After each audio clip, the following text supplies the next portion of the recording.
പട്ടിണി കിടന്ന് ഒരാൾ പോലും മരിക്കാൻ പാടില്ല. പണമില്ലാത്തതിന്റെ പേരിൽ ഒരു കുട്ടി പോലും അടിക്കാതിരിക്കാൻ പാടില്ല. ഇപ്പം പാർട്ടിയായിട്ട് എങ്ങനെ നല്ല സൗഹൃദത്തിലാണോ? അല്ല, അവർക്കാർക്കും ജനങ്ങളുടെ ഒരു അംഗീകാരമില്ല. ആ വിഭാഗീയവർക്ക് ഒരു കമ്മ്യൂണിസ്റ്റ് പാർട്ടിയെ സംബന്ധിച്ചിടത്തോളം ശരിയല്ല. അപ്പൊ അവർക്ക് ഈ 3 സ്ഥാനാർത്ഥികൾ ഇതിന് പറ്റിയവരല്ലെന്നാണ് അങ്ങയുടെ അഭിപ്രായം? എന്റെ കാഴ്ചപ്പാട് ഇവര് 3 പേരും യോഗ്യരല്ല.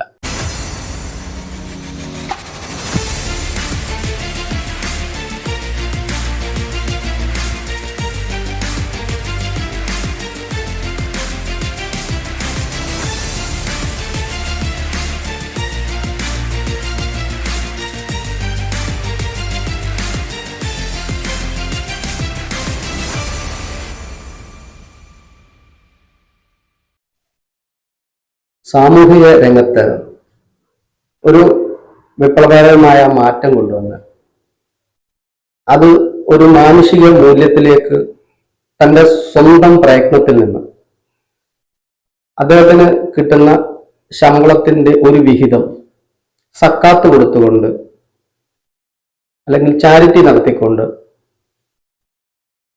ജന മനസ്സുകളിലേക്ക് ഇറങ്ങിത്തിരിച്ച ഒരു മഹത് വ്യക്തിത്വമാണ് ശ്രീ ഷെരീഫ് സാർ. നമസ്കാരം സാർ. നമസ്കാരം സാറ്. ഈ സാമൂഹിക രംഗത്തേക്ക് അല്ലെങ്കിൽ ഈ ചാരിറ്റി പ്രവർത്തനം എന്ന് പറയുന്ന ആ ഒരു രംഗത്തേക്ക് അങ്ങ് കടന്നു വരുവാനുള്ള സാഹചര്യം ഉണ്ടായിരുന്നു? ഒന്ന്, ഞാൻ ഇസ്ലാം മതവിശ്വാസി, 2 കമ്മ്യൂണിസ്റ്റുകാരൻ. ഈ കമ്മ്യൂണിസ്റ്റുകാരനും ഇസ്ലാം മതവിശ്വാസി എന്ന നിലയിലാണ് ഞാൻ ചാരിറ്റി പ്രവർത്തനത്തിലേക്ക് ഞാൻ വരികയാണ്. അതിനുള്ള പ്രചോദനം എന്ന് പറയുന്നത് ശ്രീനാരായണ ഗുരുദേവന്, മഹാത്മാഗാന്ധി തുടങ്ങിയ മഹൽ വ്യക്തികളും അതുപോലെ എൻ്റെ പിതാവും മാതാവും അവരുടെ സ്മരണയ്ക്കായിട്ടാണ് ഷെരീഫ് ഫൗണ്ടേഷൻ എന്ന് പറയുന്ന ഒരു കുടുംബ ട്രസ്റ്റ് രൂപീകരിച്ചുകൊണ്ട്. ഷെരീഫ് അച്ഛനാണ്. ഷെരീഫ് മുഹമ്മദ് നബിക്കുള്ള മറ്റൊരു പേരാണ് ഷെരീഫ്. ആ പേരാണ് എനിക്കും. അത് ശരി. ഷെരീഫ് ഫൗണ്ടേഷൻ എന്ന് പറയുന്ന ഒരു കുടുംബ ട്രസ്റ്റ് രൂപീകരിച്ചുകൊണ്ട് കഴിഞ്ഞ 30 വർഷക്കാലമായി വിദ്യാഭ്യാസ ജീവിതം വേണ്ടി പ്രവർത്തിച്ചു വരും. വിദ്യാഭ്യാസ മേഖലയിലാണ്? 2 മേഖലയിൽ. അതായത് വിദ്യാഭ്യാസ മേഖല എന്ന് പറയുമ്പോൾ ഗവൺമെന്റ് തലത്തിലല്ല, അതായത് പഠിക്കുന്ന കുട്ടികൾക്ക് സഹായം ചെയ്തു കൊടുക്കുക, അതാണല്ലോ ഉദ്ദേശിക്കുന്നത്. പ്രധാനമായിട്ട് പിന്നെ പട്ടിണി കിടന്ന് ഒരാൾ പോലും മരിക്കാൻ പാടില്ല. പണമില്ലാത്തതിന്റെ പേരിൽ ഒരു കുട്ടി പോലും അടിക്കാതിരിക്കാൻ പാടില്ല. പണമില്ലാത്തതിന്റെ പേരിൽ ഒരു രോഗി പോലും ചികിത്സ കിട്ടാതെ മരിക്കാൻ പാടില്ല. ഇത് ലക്ഷ്യത്തിലാക്കാനാണ് ഷെരീഫ് ഫൗണ്ടേഷൻ പ്രവർത്തിച്ചുകൊണ്ടിരിക്കുന്നത്. അങ്ങ് 30 വർഷക്കാലമായിട്ട് അതിന്റെ അച്ഛന് മരണശേഷം അച്ഛൻ 30 വർഷമായി മരിച്ചിട്ട് 97. അപ്പൊ അന്ന് മുതലാണ് നമ്മൾ ഈ രംഗത്തേക്ക് കൂടുതലായിട്ട് സജീവമാകുന്നത്. ഇതുവരെ എത്ര കുട്ടികളെ പഠിപ്പിച്ചിട്ടുണ്ട്? ഞാൻ പഠിപ്പിച്ച സ്കൂളുകൾ കേന്ദ്രീകരിച്ചാണ് കൂടുതലും പ്രവർത്തനം. ഏറ്റവും കൂടുതൽ മാർക്ക് കിട്ടുന്ന കുട്ടികൾക്ക് നമ്മൾ സ്കോളർഷിപ്പ് കൊടുക്കുന്നുണ്ട്. അങ്ങനെ നമ്മൾ ഒരു പണിക്കാർ ബ്ലോക്ക് പഞ്ചായത്തിന്റെ പരിധിയിൽ വരുന്ന കുറെ സ്കൂളുകൾ അങ്ങനെ സ്കോളർഷിപ്പ് ഫണ്ടും എന്ന് കൊടുക്കുന്നുണ്ട്. കൂടാതെ നമ്മൾ SSC പ്ലസ് 2 പരീക്ഷയിൽ ഈ ചാരുമൂന്ന് ചുറ്റുമുള്ള 5 വാർഡ് കുട്ടികൾക്ക് എല്ലാ വിഷയങ്ങൾക്കും A+ കിട്ടിയ കുട്ടികൾക്ക് നമ്മൾ അവാർഡുകളും സ്കോളർഷിപ്പൊക്കെ അങ്ങനെ കൊടുക്കുന്നുണ്ട്. പിന്നെ വായനാശീലം വളർത്തുന്നതിനാണ് അങ്ങയുടെ സമുദായത്തിൽപ്പെട്ട ആളുകൾക്ക് മാത്രമാണോ അതോ അല്ലല്ല ജാതിയും എല്ലാവർക്കും തുല്യമായ നീതി രാഷ്ട്രീയത്തിൽ ഉണ്ടായിരുന്നാണ് പറയുന്നത് അല്ലെ? നമ്മുടെ വിദ്യാർത്ഥി സംഘടന, ഇടതുപക്ഷ വിദ്യാർത്ഥി, അതായത് CPM-ന്റെ വിദ്യാർത്ഥി സംഘടനയായ SFIക്ക് മുമ്പുള്ള SFK അല്ലെ? KSF-ന്റെ സ്ഥാപിത കാലഘട്ടത്തിലെ MSN കോളേജിൽ അതിന്റെ സംഘടന രൂപീകരിച്ചതിന് അങ്ങ് പ്രധാന പങ്ക് വഹിച്ചു എന്ന് പറയുന്നു. ഞാൻ സ്ഥാപക സെക്രട്ടറി KSF-ന്റെ. അപ്പൊ ആ കാലഘട്ടത്തിൽ നിന്ന് എത്ര വർഷക്കാലം കമ്മ്യൂണിസ്റ്റ് പ്രസ്ഥാനത്തിൽ പ്രവർത്തിച്ചു? ഇപ്പം 1968 KSF-ന്റെ പ്രവർത്തനം, പിന്നെ കായംകുളം MSN കോളേജിൽ KSF സ്ഥാപിച്ചുകൊണ്ട് CPM-ന്റെ പ്രവർത്തന രംഗത്തേക്ക് വന്നു.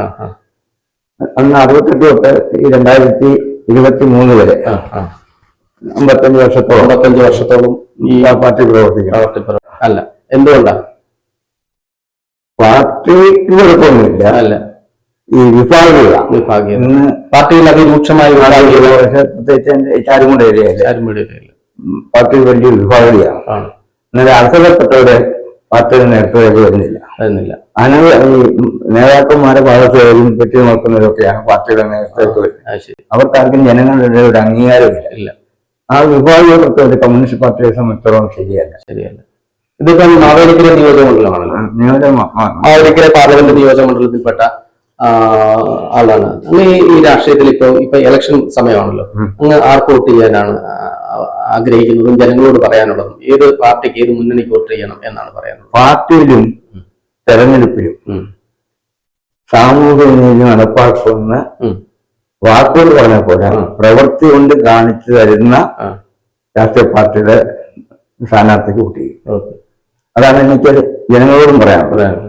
അല്ല, അങ്ങനെ ഒരാളെ ഏതാണെന്ന് ജനങ്ങളോട് പറയാൻ അങ്ങനെ ഒരാളെ കണ്ടെത്തിയിട്ടുണ്ടോ? അങ്ങനെ ഒരു സ്ഥാനാർത്ഥിയെ കണ്ടെത്തിയിട്ടുണ്ടോ? ഞാൻ സ്ഥാനാർത്ഥികളെ കുറിച്ച് പഠിച്ചുകൊണ്ടിരിക്കുകയാണ്. അല്ല, 26-ാം തീയതി ഇലക്ഷൻ ആണ്.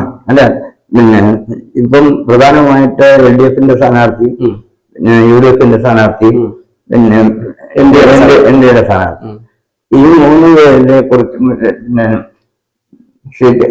LDF-ന്റെ സ്ഥാനാർത്ഥിയെ കുറിച്ച് എനിക്ക് അറിയത്തില്ല, കാരണം പിന്നെ പരിചയമില്ല. പിന്നെ UDF-ന്റെ സ്ഥാനാർത്ഥി താമസം പഞ്ചായത്ത് പ്രസിഡന്റും എന്റെ ഒരു സുഹൃത്തുമൊക്കെയാണ്. ഇവരൊക്കെ ഈ 3 പാർട്ടിക്കാരും സാമൂഹ്യ നീതി ഇന്ത്യ ഒരു മതേതര രാഷ്ട്രമായി നിലനിന്നതാണെന്ന് പറയുന്നുണ്ട്. പക്ഷെ അവരെ പ്രവൃത്തിയിൽ അങ്ങനെ ആകുമ്പോഴാണ് എല്ലാ ജാതിയിലും മതത്തിലും പെട്ട മതമില്ലാത്തവരെയും എല്ലാം ഈ തെരഞ്ഞെടുപ്പ് സ്ഥാനാർത്ഥികളായിട്ട് നടത്തണം. എങ്കിൽ ശ്രീനാരായണ ഗുരുദേവന്റെ ദർശനങ്ങളും സന്ദേശങ്ങളും പാർട്ടിക്കുള്ളിൽ നടപ്പാക്കിയെങ്കിൽ മാത്രമേ ഇന്ത്യ ഒരു മതേതര ജാതിഭേദം മതദ്വേഷം അതാണെന്നില്ലാത്ത സർവ്വരും. ഈ 3 സ്ഥാനാർത്ഥികൾ, അപ്പൊ അവർക്ക് ഈ 3 സ്ഥാനാർത്ഥികൾ ഇതിന് പറ്റിയവരല്ലെന്നാണ് അങ്ങയുടെ അഭിപ്രായം? എന്റെ കാഴ്ചപ്പാട് ഇവർ 3 പേരും യോഗ്യരല്ല. അതായത് അങ്ങനൊരു കമ്മ്യൂണിസ്റ്റ് പ്രസ്ഥാനം കെട്ടിപ്പടുക്കുന്നതിൽ നിർണായകമായ പങ്കുവഹിച്ച ഒരു വ്യക്തി എന്ന നിലയിൽ ഇന്ന് ആ പ്രസ്ഥാനത്തോട് യോജിക്കാൻ കഴിയാത്തതെന്ന് പറയുന്നത് ഈ പറയുന്ന പിന്നെ ജാതിക്കും മതത്തിനും വർഗത്തിനും ഒക്കെ ഉപരിയായി മനുഷ്യന്റെ നന്മയ്ക്ക് വേണ്ടി സ്നേഹത്തിൽ പ്രത്യേക പ്രസ്ഥാനമാണ്. പക്ഷെ ഞാൻ പറഞ്ഞില്ലേ, ഒന്നും വിഭാഗീയതയാണ്. അപ്പൊ പാർട്ടിക്ക് ഉൾപാർട്ടി രാഷ്ട്രീയമുണ്ട്, പാർട്ടി ജനാധിപത്യമുണ്ട്. പക്ഷെ നമ്മുടെ അഭിപ്രായത്തിന് അത് വേണ്ടതല്ല. പാർട്ടിയിലെ സാധാരണ അംഗം നമ്മുടെ പഴയ കമ്മ്യൂണിസ്റ്റ് സിദ്ധാന്തമാണ് ഉൾക്കൊള്ളുന്നത്. ഞാൻ പഴയ കമ്മ്യൂണിസ്റ്റ് പാർട്ടി അതിൽ നിന്ന് ഒത്തിരി വ്യതിചലിച്ചു എന്നാണ് അങ്ങ് പറയുന്നത്. പാർട്ടി വ്യതിചലിച്ചില്ല, നേതാക്കന്മാർ പാർട്ടിക്ക് ഒരു കുഴപ്പമില്ല. ആ സംഘടനയ്ക്ക് അതേ രീതിയിൽ തന്നെ നിലകൊള്ളുന്നു. അതിൽ വന്ന ആളുകൾ മാറുന്നു. അവർക്ക് സ്ഥാനമാനങ്ങൾ അധികാര രാഷ്ട്രീയമായിട്ട് മാറി പാർലമെന്റ്. പാർട്ടിയുടെ അപജയം അതുകൊണ്ടാണെന്നാണ് അങ്ങ് പറയുന്നത്. അപ്പൊ അതിൽ നിന്ന് അങ്ങ് വിയോജിപ്പ് രേഖപ്പെടുത്തിക്കൊണ്ട് ഇപ്പൊ പാർട്ടി പ്രവർത്തനം നിർത്തി. ഈ ചാരിറ്റി രംഗത്തേക്ക് അങ്ങ് കടന്നു വന്നു എന്ന് പറയുന്നല്ലോ.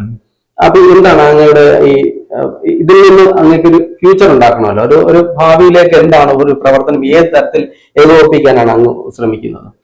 ഇപ്പൊ ഞാൻ എന്റെ പെൻഷൻ തുക കൊണ്ടാണ് മുന്നോട്ട് കൊണ്ടുപോകുന്നത്. ഒരു ദിവസം നമ്മൾ 3 ലക്ഷം രൂപയുടെ ചാരിറ്റി പ്രവർത്തനം പ്രതിവർഷം നടത്തുന്നുണ്ട്. എന്നാൽ എനിക്ക് കിട്ടുന്ന പെൻഷൻ തുക 25,000 രൂപ. 30,000 രൂപയാണ് പെൻഷൻ കിട്ടുന്നത്. 25,000 രൂപ വെച്ചാണ് ഞാൻ ഈ പ്രവർത്തനം നടത്തിക്കൊണ്ടിരിക്കുന്നത്. 5 കുഞ്ഞുങ്ങളെ ഞാൻ പഠിപ്പിക്കുന്നുണ്ട്, പിന്നെ +2 വരെ അവിടെ. എന്നാൽ അത് കഴിഞ്ഞുള്ള പ്രൊഫഷണൽ കോഴ്സ്, ഉന്നത വിദ്യാഭ്യാസത്തിന് പോകുന്ന കുട്ടികൾ പലരും സഹായപ്പെടുത്തിക്കൊണ്ട് വരുന്നുണ്ട്. നഴ്സിംഗിന്, അതുപോലെ തന്നെ BBA, അങ്ങനെ പ്രൊഫഷണൽ കോഴ്സ്, MBA. അവരെ സഹായിക്കാനുള്ള സാമ്പത്തിക സ്ഥിതി എനിക്കില്ല. പിന്നെ കൂടുതൽ ആളുകൾ ഇതിലേക്ക് സംഭാവന നൽകിയാൽ ഞാൻ രജിസ്റ്റേർഡ് അല്ല, ഞങ്ങൾ അച്ഛൻ്റെ അമ്മയുടെ രജിസ്റ്റേർഡ് ആണോ? രജിസ്റ്റർ ചെയ്തിട്ടില്ല. രജിസ്റ്റർ ചെയ്യാത്ത ഒരു സ്ഥാപനം പ്രവർത്തിക്കാൻ പറ്റുമോ? സ്വന്തം പറ്റും. സ്വന്തമായിട്ട് സംഭാവന സ്വീകരിക്കുന്നില്ല, നമ്മൾ സംഭാവന സ്വീകരിക്കുന്നില്ല. അതുകൊണ്ട് രജിസ്റ്റർ ചെയ്തിട്ടുള്ള കൂടുതൽ ആളുകൾ അതിലേക്ക് സംഭാവന നൽകത്തില്ലേ? അത് കൂടുതൽ അങ്ങയുടെ പ്രവർത്തനം മെച്ചപ്പെടുത്താൻ സഹായിക്കില്ലേ? അതെന്ന് പറയുമ്പോ ഈ കൂടുതൽ ആൾക്കാർ വരുമ്പോ പുറത്തുനിന്നുള്ള എന്റെ കുടുംബത്തിൽപ്പെട്ടവരല്ലാത്തവരെ കൊണ്ടുവന്നു കഴിഞ്ഞാൽ ഇത് പിന്നീട് ഒരു രാഷ്ട്രീയ സംഘടന, ഏത് സാംസ്കാരിക സംഘടനയായാലും ഏത് രാഷ്ട്രീയ സംഘടനയായാലും അവിടെ പിന്നീട് രാഷ്ട്രീയ പാർട്ടിയുടെ കടമേറ്റമുണ്ടാവും. അത്തരം പ്രസ്ഥാനങ്ങളെല്ലാം തന്നെ ഞങ്ങൾ നശിക്കും. അന്നേരം ഇതെന്റെ അച്ഛനും അമ്മേനും സ്വന്തമായിട്ട് ചെയ്യുന്നു. അന്നേരം പിന്നെ ഞാൻ എന്റെ സുഹൃത്തുക്കളോട് ഇങ്ങനെ MBBS പഠിക്കാം, MBBS ഇങ്ങനെയുള്ളപ്പോൾ എന്റെ ബന്ധുക്കളോടും സുഹൃത്തുക്കളോടും ഇപ്പം അയാൾക്ക് വേണ്ടി 34 കോടി രൂപ വിരുദ്ധന്റെ കൂട്ട് അയാളുടെ പേരിലോട്ട് വാങ്ങിക്കുന്നില്ല, അവരെ അക്കൗണ്ട് നമ്പർ കൊടുക്കും, നിങ്ങൾ ഡയറക്റ്റ് കൊടുക്കാം. നമ്മള് സന്നദ്ധരായ ആൾക്കാർ ജാതി മത ഭേദമന്യേ കൊടുക്കും. വലിയൊരു കാര്യം തന്നെയാണ്. മക്കള് മൂത്ത മോള് അച്ഛൻ ഇങ്ങനെ കിട്ടുന്ന ശമ്പളം മുഴുവൻ ഇങ്ങനെ പെൻഷൻ മുഴുവൻ ഇങ്ങനെ കൊണ്ടുവന്ന് ചാരിറ്റി പ്രവർത്തനം നടത്തുന്നത് എന്താ നിങ്ങളുടെ അഭിപ്രായം? മറ്റുള്ളവരെ സഹായിക്കുന്ന പറഞ്ഞാൽ അതൊരു സേവന പ്രവർത്തനമല്ലോ. അപ്പൊ നമുക്കത് സന്തോഷവും അഭിമാനമൊക്കെ തന്നെയാണ്. വേറെ പ്രശ്നങ്ങൾ അല്ല, നിങ്ങൾ അനുഭവിക്കേണ്ട സ്വത്താണ്.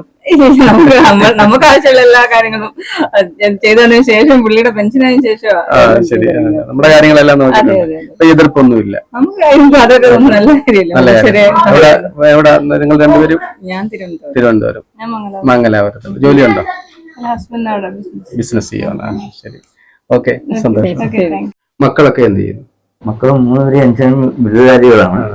പിന്നെ 3 പേർക്കും ജോലി ഉണ്ടായിരുന്നു. ഹസ്ബൻഡന്മാരുടെ കൂടെ മൊത്തം ഖത്തറിലായിരുന്നു. അവിടെ ജോലി ഉണ്ടായിരുന്നു. അത് കഴിഞ്ഞപ്പോൾ അവര് ട്രിവാൻഡ്രത്ത് സെറ്റിൽ ചെയ്തു. ട്രിവാൻഡ്രത്താണ് മോളെ വിവാഹം കഴിച്ചേക്കുന്നത്. രണ്ടാമത്തെ മോള് ഉടുപ്പില്. അത് പിന്നെ ഇവിടെ ജോലി ഉണ്ടായിരുന്നു. നമ്മളെ കരുനാഗപ്പള്ളി എഞ്ചിനം കോളേജിലെ അനിയത്തെ പഠിപ്പിച്ച. അത് കഴിഞ്ഞ് ദക്ഷിണാഫ്രിക്കയിലായിരുന്നു. അങ്ങ് ഈ ഒരു ഒറ്റയാൾ പട്ടാളമായി പോരാടുകയാണോ? അത് അങ്ങേക്ക് കൂടുതൽ ശത്രുതകൾ ഉണ്ടാകത്തില്ലേ? അല്ല, നീതിക്ക് വേണ്ടിയുള്ള പോരാട്ടം നടത്തുന്നവർക്കൊക്കെ തന്നെ ശത്രുത ഉണ്ടാവും. ശരിയുടെ ഭാഗത്ത് ഒരാളെ ഉള്ളൂ. അന്നേരം ആത്യന്തികമായി ഈ ഒറ്റ പോരാട്ടം നടക്കുമ്പോ നമ്മൾ ഇപ്പം മതങ്ങളുണ്ടായ അങ്ങനെ യേശുക്രിസ്തുവിനെ ഘോഷിച്ചില്ലേ, മുഹമ്മദ് നബിയെ ഓടിച്ചില്ലേ, അന്നേരം സോക്രട്ടീസിന് വിഷം കൊടുത്തോന്നില്ലേ.